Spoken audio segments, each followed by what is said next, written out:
বাংলাদেশের কাছে বকেয়া পাওনা অর্থ নিয়ে উদ্বেগ বিদেশি করেসপন্ডেন্ট ব্যাংকগুলো।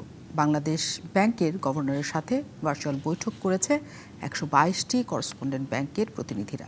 বিদেশি ব্যাংকের মধ্যস্থতায় রাষ্ট্রায়ত্ত ব্যাংকের মাধ্যমে সার জ্বালানি সহ জরুরি পণ্য আমদানির জন্য খোলা এলসির বিপরীতে বকেয়া অর্থ পরিশোধ নিয়ে উদ্বেগ প্রকাশ করলে গভর্নর অর্থ পরিশোধের ব্যাপারে আশ্বস্ত করেন।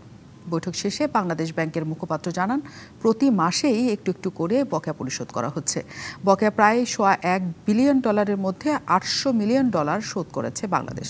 পুরো অর্থ পরিশোধ করতে 6 থেকে 7 মাস সময় লাগবে।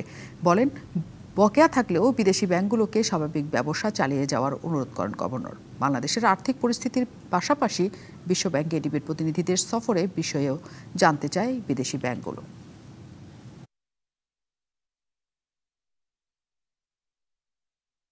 122 মানে ফরেন করেসপন্ডিং ব্যাংক যারা, তাদেরকে নিয়ে আয়োজন করেছে ব্যাংক এই মিটিংটা, যেগুলো এনার্জি, ফার্টিলাইজার এসব খাতে তারা যে এলসি খোলা হয়েছে সেগুলোর অর্থ পরিশোধ সংক্রান্ত বিষয়ে তারা উদ্বিগ্ন।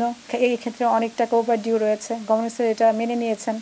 উনি বলেছেন যে আমাদের সামনে যে ওভারডিউটা আছে সেটাও আমরা সুযোগ পেলে 5 থেকে 6 মাসের মধ্যে কমাতে পারবো। উনি সাধারণ ব্যবসাটা চালিয়ে যাওয়ার জন্য অনুরোধ জানিয়েছেন।